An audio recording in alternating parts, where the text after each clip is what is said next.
Narsapuram MPDO Venkataramanarao కేసులో ఇంకా కూడా మిస్టరీ వీడలేదు. ఎంపీడీఓ ఆచూకీ కోసం పోలీసులు గాలింపు చర్యలు ఇంకా చేస్తూనే ఉన్నారు. 2 రోజులుగా ఏలూరు కాలువలో వెంకటరమణ కోసం గాలింపుల చర్యలు చేపడుతున్నారు. ఎంపీడీఓ అదృశ్యంపై deputy CM Pawan Kalyan serious అయ్యారు. ఎంపీడీఓ ఆచూకీ వెంటనే కనిపెట్టాలని పవన్కి ఆదేశించారు. పవన్ ఆదేశాలతో కేసుపై అధికారులు ప్రత్యేక దృష్టి సారించారు. ఫెర్రీ వేలం పాట రికార్డుల వివరాలను అందజేయాలని పవన్ కళ్యాణ్ కోరడం జరిగింది.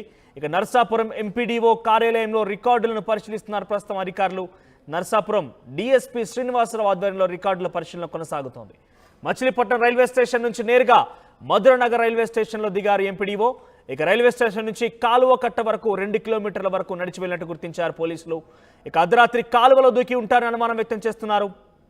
ఈ నేపథ్యంలోనే ఒక వ్యక్తి నీళ్ళలో దూకినట్టు పెద్ద శబ్దం వచ్చిందంటూ స్థానికులు ఇచ్చినటువంటి ఆ సమాచారం మేరకు ఫోన్ సిగ్నల్ ఆధారంగా ఎంపీడీఓ ఆచూకీ కోసం పోలీసులు గాలింపు చర్యలు చేపడుతున్నారు. ఇక కేసులో కీలకంగా మారిన ఎంపీడీఓ వెంకటరమణారావు రాసిన లేఖ పెద్ద ఎత్తున సెన్సేషన్గా నిలిచిందని చెప్పొచ్చు. ప్రస్తుతం పెద్ద ఎత్తున నర్సాపురం ఎంపీడీఓ వెంకటరమణారావు యొక్క మిస్సింగ్ కేసు సెన్సేషన్గా మారింది.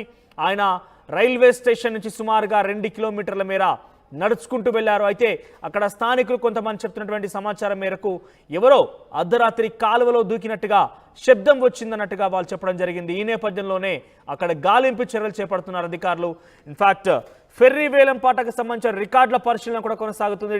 నర్సాపురం రేంజ్ డిఎస్పీ ఆధ్వర్యంలో ప్రస్తుతం ఈ చర్యలు కొనసాగుతున్నాయి. పవన్ కళ్యాణ్ కూడా చాలా సీరియస్గా తీసుకున్నారు విషయాన్ని. వెంటనే ఆ రికార్డులకు సంబంధించిన సమాచారం కూడా ఇవ్వాల్సిందిగా కోరడం జరిగింది. దీనికి సంబంధించి మరింత సమాచార ప్రతినిధి రాజేష్ అందిస్తారు. Rajesh, over to you.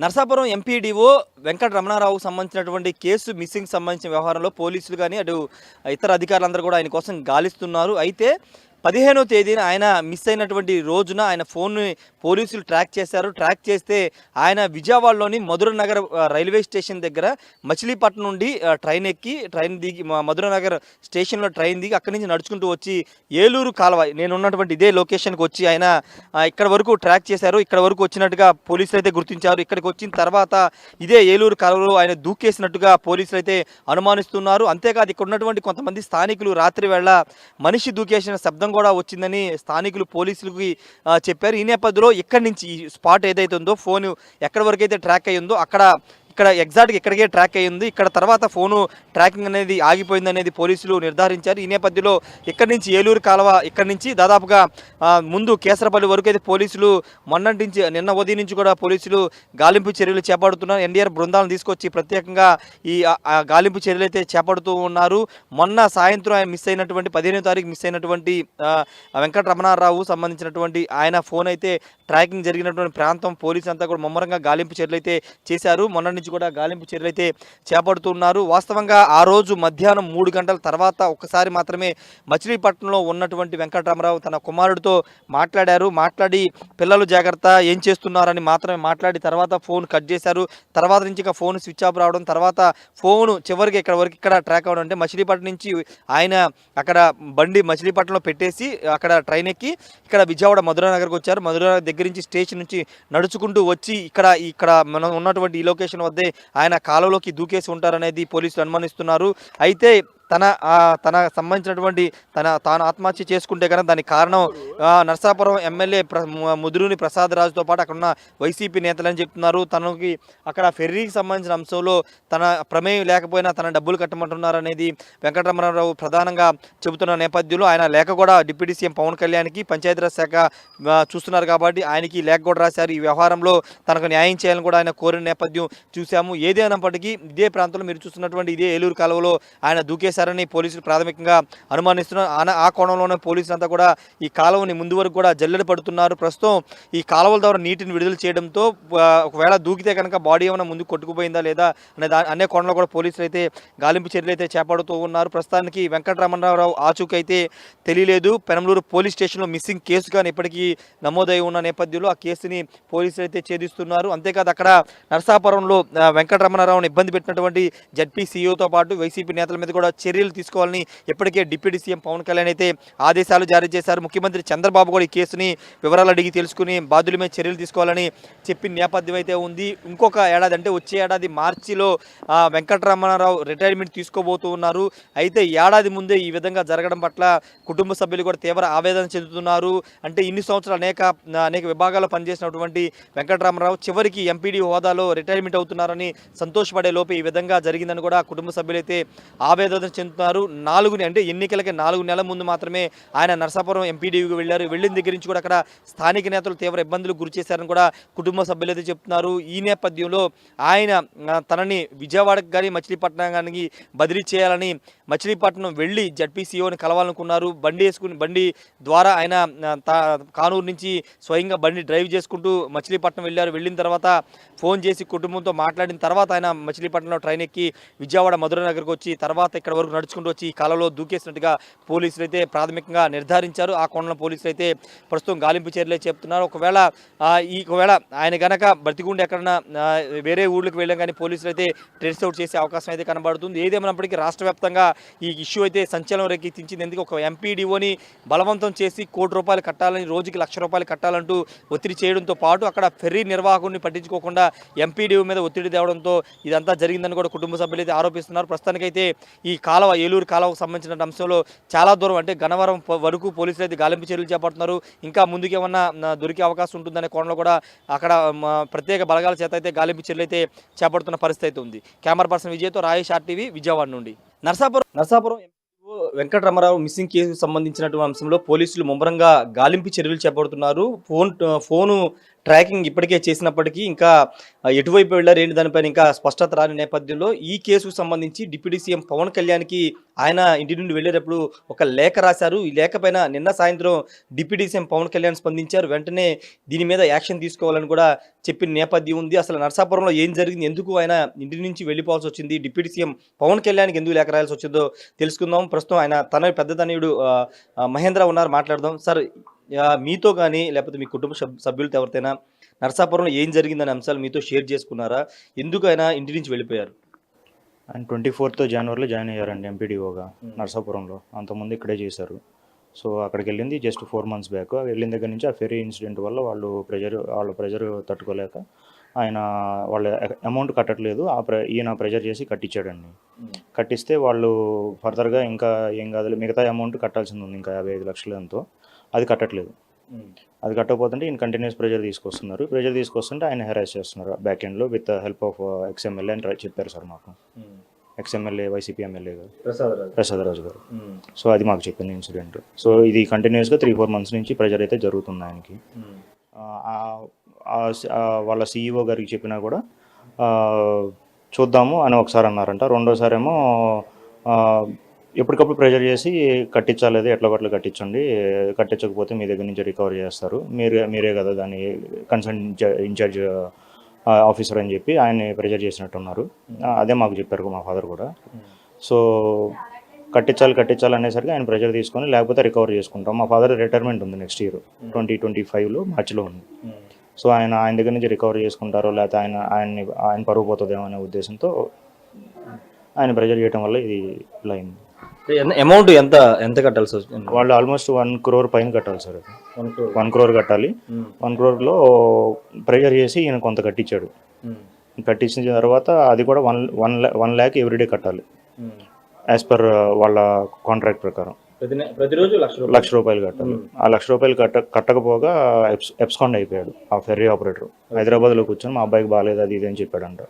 చెప్పి మళ్ళీ ఇది ఇష్యూ పెద్దదవుతుందని చెప్పి ఒకసారి వీడియో కాన్ఫరెన్స్లో మా ఫాదరు అక్కడ ఎంపీపీ ఆయన్ని వీడియో కాన్ఫరెన్స్లోకి తీసుకొని మాట్లాడి ఇట్లా అవుతుంది, ఇది కరెక్ట్ కాదు అది ఇది అని మాట్లాడిన తర్వాత అప్పుడు 75,000 కడతానని ఒప్పుకున్నాడు. ఒప్పుకొని ఒక వారం 10 రోజులు కట్టాడు, మళ్ళీ మానేశాడు. సో ఇన్సిడెంట్ కంటిన్యూస్గా ఆయన మీద అయితే ప్రెజర్ ఆగట్లేదు. మిగతా పెండింగ్ అమౌంట్ 55 lakhs 60 lakhs ఏదైతే ఉందో అది కట్టట్లేదు. సో ఈయనేమో రికవర్ చేయాలి యాజ్ అ రికవరింగ్ ఆఫీసర్, చేయట్లేదు కాబట్టి వాళ్ళ CEO నుంచేమో ప్రెజర్ ఉంది ఈయనకి. ఈయన కట్టించకపోతే ఈయనకేమో రేపు మార్చిలో రిటైర్మెంట్ ఉంది. సో ఈ ఇంపాక్ట్ అంతా ఆయన తీసుకోలేకపోయారు. ఇంటి దగ్గర ఉన్నప్పుడు ఏమైనా ఆందోళన చెందడం కానీ ఇష్యూస్ గురించి మాట్లాడడం ఏమైనా ఆయన ఎమ్మెల్యే బ్యాక్గ్రౌండ్ ఎమ్మెల్యే ఉండి ఇదంతా చేస్తున్నాడు అప్పటి ఎమ్మెల్యే అనే 3 months నుంచి మాకు ఇది చెప్తానే ఉన్నారు. అప్పుడు ఇంకా వైసీపీ గవర్నమెంటే ఉంది ఆయన జాయిన్ అయినప్పుడు కూడా. సో అప్పటి నుంచి చెప్తానే ఉన్నారు మాకు ఇది. అక్కడ ఎక్స్ఎమ్మెల్యే ప్లస్ ఈ ఫెర్రీ ఆపరేటరు వీళ్ళంతా ఇన్వాల్వ్మెంట్ ఉంది. ఒకళ్ళు హెల్ప్ చేసుకుంటున్నారు. ఎవరి దగ్గరికి వెళ్ళి ఏం చెప్పినా కానీ ఎవరు పట్టించుకోవట్లేదు. సో అది నాకే వస్తుంది ఆ ఇంపాక్ట్ అంతా. నన్ను ప్రెజర్ చేస్తున్నారు. ఎవరు కట్టట్లేదు, ఎవరు పట్టించుకోవట్లేదు, బట్ డబ్బులు మాత్రం కట్టించమంటున్నారు. సో అది ఆయన లేకపోతే రికవర్ చేసుకుంటాం అన్నట్టు మాట్లాడుతున్నారు అన్నట్టు మాకు చెప్పిన ఇన్ఫర్మేషన్ అండి. ఇప్పుడు కదా మాకు చెప్పి కూడా 2-3 months బ్యాకే చెప్పారండి.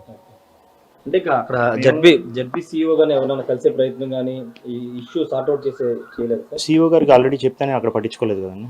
చూద్దాంలే తర్వాత చేద్దాంలే, ఫస్ట్ అయితే అమౌంట్ కట్టించమంటున్నారంటే ఆయన ప్రమేయం లేకుండా అమౌంట్ కట్టించమని చెప్పరు కదా. ఇష్యూ తెలిసినప్పుడు అమౌంట్ కట్టించమని ఎట్లా చెప్తారు? అబ్స్కాండెడ్ అయినప్పుడు వాళ్ళు చూసుకోవాలి కదా అది. బట్ ఈయన మీద ప్రెజర్ తీసుకొచ్చారు. సో అక్కడ నుంచి మాతో ప్రీవియస్గా మాట్లాడినప్పుడు ఇదంతా తీసుకోలేకపోతే వాలంటీర్ రిటైర్మెంట్ తీసుకోండి అని చెప్పాను. నేనే చెప్పాను. అపార్ట్ ఫ్రమ్ దట్ పోనీ అది కూడా మీకు ఇష్టం లేకపోతే ఇక్కడ జడ్పీ ఆఫీస్ మచిలీపట్నం జడ్పీ ఆఫీస్కి వెళ్ళి అక్కడ సీఈఓని కలిసి ఇక్కడికి ఏమైనా ట్రాన్స్ఫర్ చేస్తారేమో అడగండి అని అడిగాను. అదే పని మీద ఆ 15th వెళ్ళారు. సో బట్ అక్కడికి వెళ్ళారు కానీ ఆయన అక్కడికి అపాయింట్మెంట్ తీసుకున్నారు కూడా ఇక్కడ సీఈఓ గారు. తీసుకొని బైక్ మీద వెళ్ళారు కానీ అక్కడికి వెళ్ళిన తర్వాత డెసిషన్ చేంజ్ చేసుకున్నారు. అంటే చివరిగా ఎప్పుడు మీతో మాట్లాడారు? ఫోన్లో ఎప్పుడు మాట్లాడడం జరిగింది? 15th 3:49 నాతో మాట్లాడారండి. That's last call. ఏం చెప్పేస్తారండి? ఫోన్ చేసి ఏం చేస్తున్నావు అన్నారు. ఏం చేయట్లేదు, ఆఫీస్ వర్క్లో ఉన్నానని చెప్పాను. చెప్తే సరే పిల్లలు జాగ్రత్త అన్నారు. పెట్టేశారు ఫోన్. అంతే. మొబైల్ స్విచ్ ఆఫ్ అయిందా? స్విచ్ ఆఫ్ లేదు. ఆ తర్వాత స్విచ్ ఆఫ్ చేసినట్టున్నారు. ఎందుకంటే మేము చేస్తుంటే కలవలేదు. మా బ్రదరు మా మదర్ చేస్తుంటే కలవలేదు. ఇంకా అప్పుడు 8 or 9 సంథింగ్ అరౌండ్ నైట్ అప్పుడు పోలీస్ కంప్లైంట్ ఇచ్చాము. ట్రేస్ అవ్వట్లేదు. ఇప్పుడు కంప్లైంట్లో చాలా స్పష్టంగా మాజీ ఎమ్మెల్యే ప్రసాదరాజు పేరు కూడా మెన్షన్ చేశారు. ఇప్పుడు మీ నాన్నగారు మిస్సింగ్కి ఆయనే కారణం అంటారు మీరు? ప్రెషర్ చేసి వాళ్ళే కదా సార్ చేసింది. మరి వాళ్ళ కాకపోతే ఈ 4 months నుంచే కదా ఆయన అట్లా అయిపోయింది. అది ఇష్యూ కాకపోతే ఇంకేమవుతుంది? ఇంకోటి అయితే వేరేది రాస్తారు కదా. వాళ్ళిద్దరి పేర్లే చెప్పి పవన్ కళ్యాణ్ యాజ్ పంచాయతీరాజ్ మినిస్టర్ ఆయనకి వెళ్ళి చెప్పమని మాకు చెప్పరు కదా. ఇది సార్ జరిగింది. ఆయన్ని మానసికంగా బాగా క్షోభ పెట్టారు సార్ వీళ్ళు. ఇప్పుడు పోలీసులు ఏం చెప్తున్నారంటే ఫోన్ ట్రాక్ చేస్తే మధుర నగరం సంబంధించినటువంటి కాలువ దగ్గర లాస్ట్ ఉందని చెప్తున్నారు. పోలీసులు ఏం చెప్తున్నారు గాలింపు చర్యల గురించి? పోలీసులు అయితే మధురా నగర్ దగ్గర లాస్ట్ నోన్ లొకేషన్ అయితే వాస్తవమే, అక్కడే ఉంది. మాకు తెలిసి కూడా మేము ట్రాక్ చేసిన దాని ప్రకారం కూడా అక్కడే ఉంది. బట్ పోలీసులు ఇంకా సెర్చ్ చేస్తున్నారండి. ఏలూరు కెనాల్ దాకా సెర్చ్ చేస్తున్నారు. ఏలూరు వరకు సెర్చ్ చేస్తున్నారు. ఇప్పుడు వరకు అయితే ఏం ట్రాక్ లేదు. అంటే పవన్ కళ్యాణ్ గారు నేను రెస్పాండ్ అయ్యారు దీనికి సంబంధించి ఏం చెప్తారంటే, ఒక ఇన్ని సంవత్సరాలు ఉద్యోగం చేసిన మీ నాన్నగారు ఎక్కడా కూడా ఇబ్బందులు ఎదుర్కోలేదు. ఈ రిటైర్మెంట్కి సంవత్సరం ముందు ఇన్ని ఇబ్బందులు పడతా ఈ స్థాయిలో అంటే ఆయన అంతా మానసిక క్షోభ అనుభవించారు, అర్థం చేసుకోవచ్చు. ఇప్పుడు పవన్ కళ్యాణ్ గారికి ఏం చెప్తారు మీరు? 33 years నుంచి ఆయన చేస్తున్నారు sir. Different types of jobs చేశారు ఇప్పుడు వరకు డిఫరెంట్ క్యాడర్లో. సో ఇది హైయెస్ట్ క్యాడర్ ఆయనకు ఉన్న దానిలో ఎంపీడీఓ అనేది. అది కూడా జస్ట్ లాస్ట్ 5-6 years నుంచే దీనిలో చేస్తున్నారు. ఎంపీడీఓగా చేసి తర్వాత ఏపీడీగా చేశారు. మళ్ళీ బ్యాక్ ఎంపీడీఓకి వెళ్ళారు. మళ్ళీ రిటైర్మెంట్ ఉందని చెప్పి. సో నేను చెప్పేది ఏంటంటే సిన్సియర్గా 33 years 34 years చేసిన గవర్నమెంట్ ఎంప్లాయీని ఇట్లా చేస్తారా? ఎవరు పట్టించుకోకుండా, ఈవెన్ ఇంక్లూడింగ్ సీఈఓ కూడా పట్టించుకోకుండా హైయర్ ఆఫీషియల్స్ ఇట్లా చేస్తే లోవర్ ఎంప్లాయీస్ ఎలా చేయాలి? ఎవరు రెస్పాన్సిబుల్ దానికి?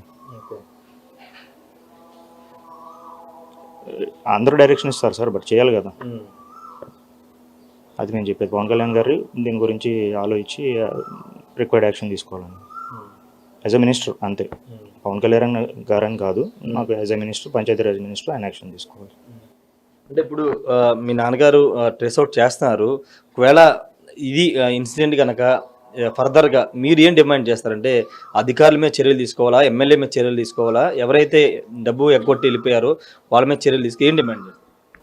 ఆయన ఏదైతే లెటర్లో చెప్పాడో వాటి వల్లే నాకు ఇట్లా అవుతుంది అని ఆయన ఏదైతే రాశాడో వాళ్ళందరి మీద యాక్షన్ తీసుకోవాలి సార్. స్ట్రిక్ట్ యాక్షన్స్ తీసుకోవాలి. ఏం యాక్షన్ తీసుకుంటారో మాకైతే తెలియదు.